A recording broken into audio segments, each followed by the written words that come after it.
It was supposed to be just another night, cold rain against the glass, a lonely penthouse, and the familiar hum of success that no longer felt like victory.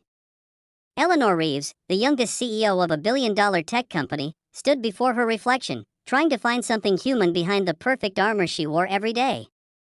Her phone buzzed with another reminder: annual charity gala, bring a date. The irony was cruel. She could command boardrooms, close million-dollar deals, and silence critics with a single look.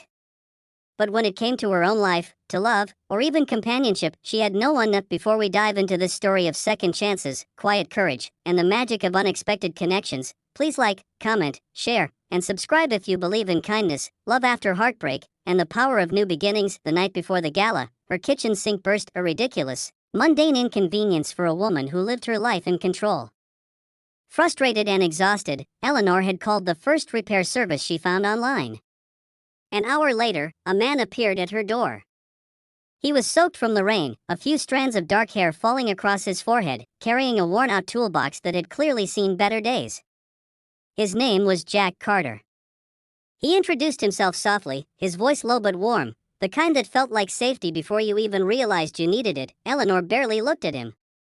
She was buried in her laptop, responding to emails while he crouched near the sink. But she couldn't ignore the way he hummed under his breath while working, or how gently he spoke to someone over the phone. It turned out to be his daughter, Lily. There was something tender in his tone, a quiet patience that caught her off guard. He wasn't rushing to impress. He wasn't watching her like most men did. He was simply present. When he finished, Eleanor thanked him curtly and handed him his payment. But when their eyes met, she noticed the faint exhaustion there, the kind that doesn't come from work alone, it comes from carrying too much for too long. He smiled politely, said goodnight, and left. She thought that was the end of it, but fate, as it often does, had other plans. The next morning, Eleanor's assistant called in sick, and her scheduled date for the gala, a polished investor's son, had cancelled last minute. The press would be there, her shareholders too, and the last thing she needed was another tabloid headline about the Ice Queen CEO showing up alone again. Desperation can make even the most rational mind think irrationally.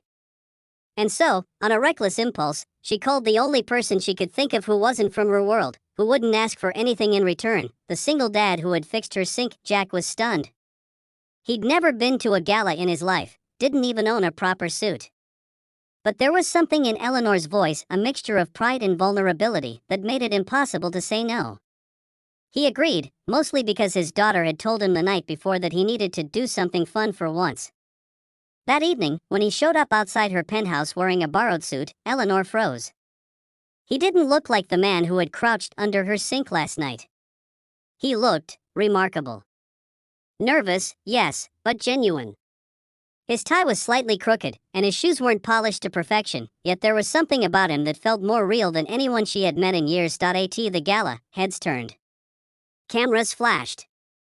The powerful CEO who never smiled was suddenly laughing, really laughing, at something her date said. Jack, unbothered by the suits and diamonds surrounding them, treated everyone with the same kindness. He held doors open, listened when people spoke, and made Eleanor feel human again, but behind the glitter and the smiles, something deeper stirred. Jack noticed the way Eleanor's eyes hardened whenever someone mentioned her company. He saw how her hands trembled slightly when her father's name came up, the man who had built the empire she now ran, but never once told her he was proud. She noticed how he would check his phone now and then, his wallpaper a little girl with a missing front tooth.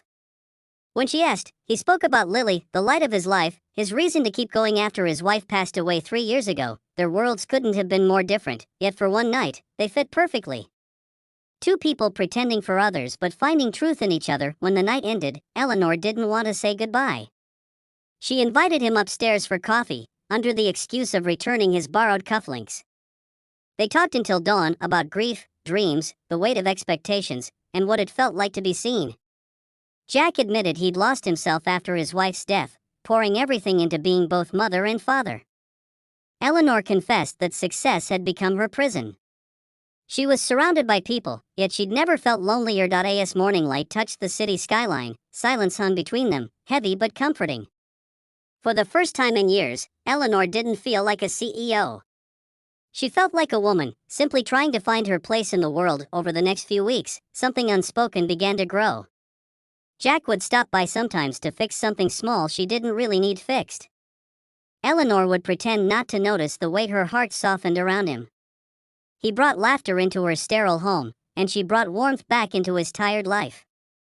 Lily adored her, drawing pictures of Miss Ellie with hearts around them, but the world is never kind to love that doesn't follow its rules. When photos of Eleanor and Jack appeared in tabloids, the internet exploded. CEO and handyman romance? From boardroom to basement? Investors questioned her judgment. Board members whispered about image and reputation. Eleanor was called reckless, unprofessional. Her carefully built empire began to wobble under the weight of gossip. Jack, feeling responsible, tried to disappear quietly.